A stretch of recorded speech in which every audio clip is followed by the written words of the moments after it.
తాకట్టులో ఉన్న బంగారాన్ని విడిపించి ఆ రోజు ఆన్లైన్ రేటుకే మేము కొంటాం. Sharma gold company.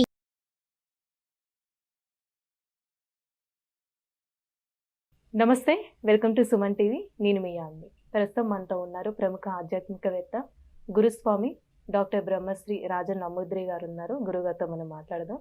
నమస్కారం గురుగారు. నమస్కారం. శ్రీ మహాగణపతి దేవతభ్యో నమః. గురుగారు, మనకి ఈ 25వ తారీఖున చంద్రగ్రహణం ఉందని అంటున్నారు. అసలు నిజంగా ఉందా లేదా అండి? ఒకవేళ మనకి ఇక్కడ కనిపిస్తుంది అంటారా చంద్రగ్రహణం అనేది? మనకి ఈ నెల 25వ తారీఖు నాడు చంద్రగ్రహణం రాబోతుంది. అంటే సంవత్సరానికి 4 గ్రహాలు వస్తాయి. 2 చంద్రగ్రహణాలు, 2 సూర్యగ్రహణాలు వస్తాయి ఏమ్మా. అయితే మొట్టమొదటిగా రాహుగ్రహ హస్త చంద్రగ్రహణము జరగబోతుంది. అయితే మొట్టమొదటిసారిగా చంద్రగ్రహణం రోజున గర్భిణీ స్త్రీలకు ఇతర రాసులకు ఎటువంటి ఫలితాలు రాబోతున్నాయి ఏమండి, దానిపైన దీని గురించి మనం మాట్లాడుకోబోతున్నాం.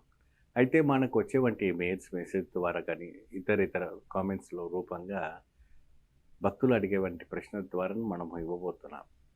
ఏమండి గురుగారు, మాకు ఎలా ఉండబోతుంది అంటే గ్రహణం పట్టిన తర్వాత అసలు భారతదేశంలో ఈ యొక్క గ్రహణం ఉందా, ఈ గ్రహణం ఉంటే మేము ఎటువంటి విధి విధానాలు మేము పాటించాలి. కానీ ఇతర దేశాల్లో, ఇతర ఖండాల్లో మన భారతీయులు కూడా ఉన్నారు. ఇతర ఖండాల్లో కూడా మన భారతీయులు ఉన్నారు కాబట్టి అక్కడ కూడా ఈ ఒక్కటి చంద్రగ్రహణం ఉంది. అయితే ఇక్కడ ఏంటంటే మన భారతదేశంలో చంద్రగ్రహణానికి గర్భిణీ స్త్రీలకి చాలా దగ్గర సంబంధాలు ఉన్నాయి. ఎందుకంటే ఆ ఎప్లెక్స్ ఎప్పుడైతే కూడాను మనకు సూర్యుడు మరియు చంద్రుడుకు మధ్యాహ్న భూమి అడ్డం వస్తుంది. ఆ భూమి అడ్డం వచ్చినప్పుడు ఆ భూమి నీడ వచ్చేసి చంద్రుడి మీద పడుతుంది కాబట్టి దాన్ని చంద్రగ్రహణము అంటారు. ఎందుకంటే ఆ వెలుతురు రాదు కాబట్టి. దాన్ని రాహుగ్రహం కూడా అంటారు. రాహుగ్రహ అస్త్ర చంద్రగ్రహణం అంటారు. సో ఈ చంద్రగ్రహణానికి కొన్ని రాశులకు లాభం జరగబోతుంది, గజయోగం పట్టబోతుంది. కొన్ని రాశులకి కొన్ని అరిష్టాలు జరగబోతున్నాయి. దానికి దానం ప్రక్రియలు చేసుకుంటే సరిపోతుంది. మొత్తానికి పోతే మరి భారత ఖండంలో మనకు ఉందా? భారత ఖండంలో ఉంటే ఎప్పుడు ఉంది? దానికి ఎటువంటి నియమాలు మనం పాటించాలి, ఎలా పాటించాలి? అయితే ఒకటి చూడండి, మనకు ఇక్కడ అంటార్క్టికా మరియు అదే విధానంగా సౌత్ ఆఫ్రికా, ఇండోనేషియా మరియు అదే విధానంగా యుఎస్లో, యూకేలో, అబ్రాడ్లో మరియు అనేక రకమైనటువంటి స్టేట్స్లో మాత్రమే ఇది కనపడబోతుంది. మన భారతదేశంలో ఉదయాన 10:23 నిమిషాల నుంచి పట్టు స్నానం అయితే మధ్య స్నానం వచ్చేసి మధ్య భాగం వచ్చేసి 12:45 నిమిషాలకు అవుతుంది.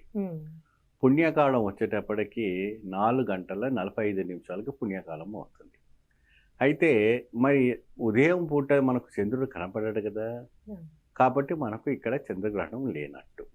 అయినప్పటికీ ఇతర దేశంలో అంటార్క్టికా సముద్రమున, ఇండోనేషియా సముద్రమున, సౌత్ ఆఫ్రికాలోను, అమెరికాలోను, మరి న్యూజెర్సీలోను, న్యూయార్క్లోను అనేక రకమైనటువంటి ప్రదేశాల్లో అంతా కూడా మన భారతీయులు ఉంటారు. కాబట్టి వాళ్ళంటే ఏంటంటే దర్బాలని వేసి పెట్టుకోవడం చాలా విశేషం.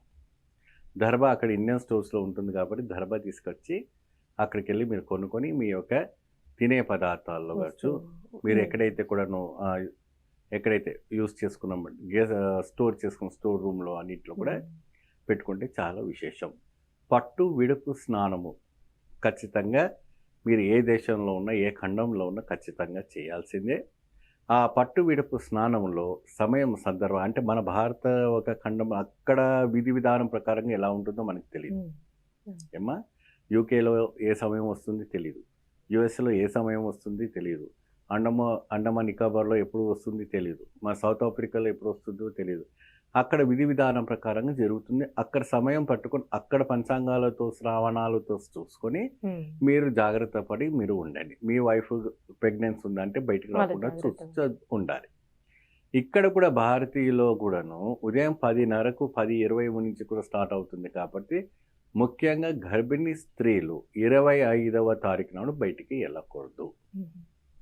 పాటించకున్నా పర్వాలేదు ఏమా, అంటే ఆ ఒక సూర్య కిరణాలు కానీ ఆ ఒక ఛాయలు కానీ రాకూడదు. ఆ రోజు బట్టలు కుట్టడాలు కానీ, వెజిటబుల్స్ కట్ చేయటం కానీ, వంట వండడం కానీ, ఆటో ప్రయాణం చేయటం కానీ, మళ్ళీ ఆ రోజే ఆపరేషన్స్ పెట్టుకోవడం కానీ అటువంటివన్నీ ఏమి చేయకూడదు.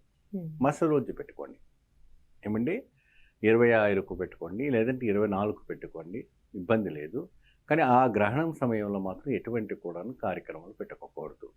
పోతే తులారాశికి, వృశ్చిక రాశికి, ధనుర్రాశికి ఏమా, అదే విధానంగా మేషరాశికి, మరియు అదే విధానంగా మిథున రాశి వాళ్ళకి అదృష్టం పట్టబోతుంది. మీనరాశికి, కుంభరాశికి, కర్కట రాశికి ఏమా, మిథున రాశి వాళ్ళకి కొద్దిగా అరిష్టం పట్టబోతుంది. సో వీళ్ళు ప్రత్యేకంగా దానము, ఎటువంటి దానం అంటే ఏదైనా ఒక కంచులో ఉంటుంది కదమ్మా, మట్టి కంచు, మట్టి దొరికినా పర్వాలేదు, అంటే పంచలోహంది దొరికినా పర్వాలేదు, దాన్ని నిండుగా నెయ్యి పోసి దాంట్లో దర్భ వేసి ఏమా ఒక 1116 పెట్టి గోధుమలతో కానీ, లేదంటే ఏదైనా చంద్రుడితో సమానం కాబట్టి బియ్యము దానం చేయడం చాలా విశేషం. చంద్రుడికి ముఖ్యం ఏంటంటే బియ్యం. ఆ బియ్యం పైన ఆ పాత్ర పెట్టి నెయ్యి పోసి వాళ్ళకి ఇవ్వటం. కొంతమంది ఏం చేస్తారంటే బియ్యము, ఈ నెయ్యి, ఈ ఒక వెండి పాత్ర, ఇది ఏదైతే పాత్రను, పంచపాత్రను, మరి అదే విధానంగా గొడుగు, చెప్పులు అవన్నీ కూడాను కొన్ని ఇస్తారు. అది ఇవ్వటం ఏంటంటే వాళ్ళు కాశీ ప్రయాణానికి చేస్తారని ఒక హిందూ సనాతన ధర్మంలో మనకు చెప్పడం జరుగుతుంటుంది. గ్రహణం నాడు ఇలాంటి దానం చేయటం వల్ల అద్భుత ఫలితం రాబోతుంది. ముఖ్యంగా గర్భిణీ స్త్రీలు, ఇంకా ఇతర ఎవరెవరైనా కూడా ఉండి కూడా ఆ రోజు ఉదయం 10ంటికి సాయంత్రం 4ంటి వరకు కూడాను ప్రత్యేకంగా మృత్యుంజయ మంత్రాన్ని జపించటం. త్ర్యంబకం గజామహే సుగంధిం పుష్టివర్ధనం పూర్వ రుకవి వందనాం మృత్యో ముక్తి క్షీరమామృతాదనేసి ఆ ఒక మృత్యుంజయ మంత్రాన్ని జపిస్తూ నిరంతరంగా చేస్తే వాళ్ళకి అద్భుతమైనటువంటి ఒక సంతానం, అద్భుతమైనటువంటి ఐశ్వర్యం, అద్భుతమైనటువంటి ఒక యోగదాయకం రావటం అన్నది కూడా ఇక్కడ మనకు కనపడుతూ ఉంటుంది. గ్రహణం నాడు ఈ రాశి వాళ్ళకి ఎవరికైతే అదృష్టం పట్టబోతున్న వాళ్ళు ఇంకా వాళ్ళు తిరుగులేని ఒక అదృష్టం ఏమా, వాళ్ళకి ఎటువంటి కూడా భయపడే విషయం లేదు. చాలా అద్భుతంగా ఉంటుంది. ముఖ్యంగా మీరు యూఎస్ఏలో ఉన్నారా, యూకేలో ఉన్నారా, అబ్రాడ్లో ఉన్నారా, వాళ్ళకి ఏంటంటే ఈ రాశిలో పట్టబోతుంది కాబట్టి ప్రత్యేకంగా రాహుగస్త చంద్రగ్రహణం కాబట్టి రాహు దోషంతో పీడిస్తున్నటువంటి భక్తజనాలకు అందరూ కూడా ప్రత్యేకమైనటువంటి కాళహస్తిలో విశేషంగా పూజలు జరుగుతాయి. లేదా మీరు అక్కడ బయటి దేశ ఖండంలో ఎక్కడైతే ఉన్నారో అక్కడ వినాయకుని ఆలయంలో ప్రత్యేకంగా రాహుకు జపము, శాంతి చేసి దానం చేసుకోండి, మంచి ఫలితం లభిస్తుంది. సుమన్ టీవీలో మీ పర్సనల్ అండ్ బిజినెస్ ప్రమోషన్స్ కోసం కింది నెంబర్కి కాంటాక్ట్ చేయండి.